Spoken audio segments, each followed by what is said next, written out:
काँग्रेसचे प्रदेशाध्यक्ष हर्षवर्धन सपकाळ फोन लाईनवरून जोडले गेलेत। हर्षवर्धन सपकाळ जे आपण पाहतोय या ठिकाणी या पोलिसांना विद्यार्थ्यांना धमकी दिली होती, त्यानंतर गृह विभागाच्या आदेशानंतर त्या पोलिसाचं निलंबन झालंय। कसं पाहता या सगळ्या घटनांकडे? आम्ही नुकतंच पोलीस महासंचालकांच्या दालनामध्ये 12 वाजेपासून होतो। या घटनेची तीव्र शब्दात आम्ही त्या ठिकाणी नोंद घेण्याच्या अनुषंगाने आमच्या संतप्त भावना मांडल्या आणि सोबतच म्हणजे निलंबन तर करा, तात्काळ करा अशा प्रकारची आमची मागणी होती। त्यांनी देखील ती मान्य केली आणि मूळ मुद्दा हा आहे की पोलीस जर 50-50 ग्रॅमच्या पुडक्या ज्या आहेत त्या खिशात ठेवायची भाषा करतो, तो पोलीसच अंमली पदार्थाचं मुंबईमध्ये रॅकेट चालवतात आहेत का? कांडला बंदरावरून ते येत आहेत का? महाराष्ट्रात डिस्ट्रीब्यूट पुण्याला तिथूनच होत आहे का? हा एक मोठा विषय। या पोलिसाला कारवाई करून संपणार नाही।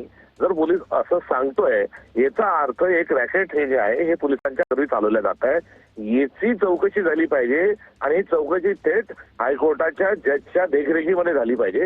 ही पोलिसांनी केवळ दिलेली धमकी नाही तर अशा घटनाही यापूर्वी झालेल्या आहेत का हे तपास औचित्याचं ठरेल। अतिशय गंभीर स्वरूपाचे आरोप या ठिकाणी होत आहेत। हर्षवर्धन सपकाळजी, एकूणच या सगळ्या पार्श्वभूमीवर पुढची तुमची भूमिका कशी असणार आहे? आम्ही आता पोलीस महासंचालकांकडून निघालोय, मुंबई सिटीकडे आम्ही चाललोय। या सर्व मुद्द्यांच्या अनुषंगाने आम्ही आमच्या जो पाठपुरावा आहे आणि याच्यातलं आंदोलन भूमिका आहे ती सांगतोय आणि असे ढिगभर जे सगळे प्रकरण आहे आम्ही पोलिसांच्या पुढ्यात ठेवण्यासाठी आता सीपी ऑफिसमध्ये जात आहोत। आणि यावरून गृह विभागावर सुद्धा अनेक प्रकारचे आरोप केले जात आहेत, त्यावर आपलं काय म्हणणं आहे? आरोपाचा आरोप नाही आहे। हाताच्या कंगणाला आरसा कशाला? हे मुंबईत चालू आहे, जे देशात चालू आहे हे आपल्या डोळ्यापुढे आहे आणि हे आरोप नाही तर ही वस्तुस्थिती आहे। ड्रग रॅकेट चालवल्या जात आहे ही देखील एक नव्याने आज वस्तुस्थिती आपल्या समोर आली आहे। महाराष्ट्राचा कारभार गृह विभाग पांडू हवालदार चालवत आहे हे आम्ही जे सातत्याने म्हणतोय ते या वेगवेगळ्या सगळ्या उदाहरणांच्या अनुषंगाने सिद्ध होत आहे।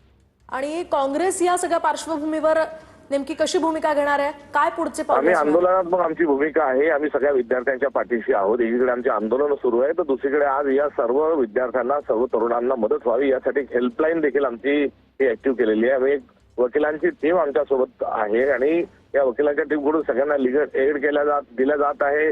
कोणाच्या कोणत्याही अडचणी असतील तेथे धावून जाण्याचा प्रयत्न काँग्रेस पक्ष करत आहे। एकीकडे आंदोलन आणि दुसऱ्याकडे आंदोलनार्थींना संरक्षण देत असताना त्यांना मदतीची काँग्रेस पक्षाची भूमिका आहे। 26 जुलैला ठाकरे बंधूंचा जो मोर्चा होणार आहे त्यामध्ये सुद्धा काँग्रेस सहभागी होईल। यामध्ये देशभरामध्ये काँग्रेसचे आंदोलन सुरू आहेत।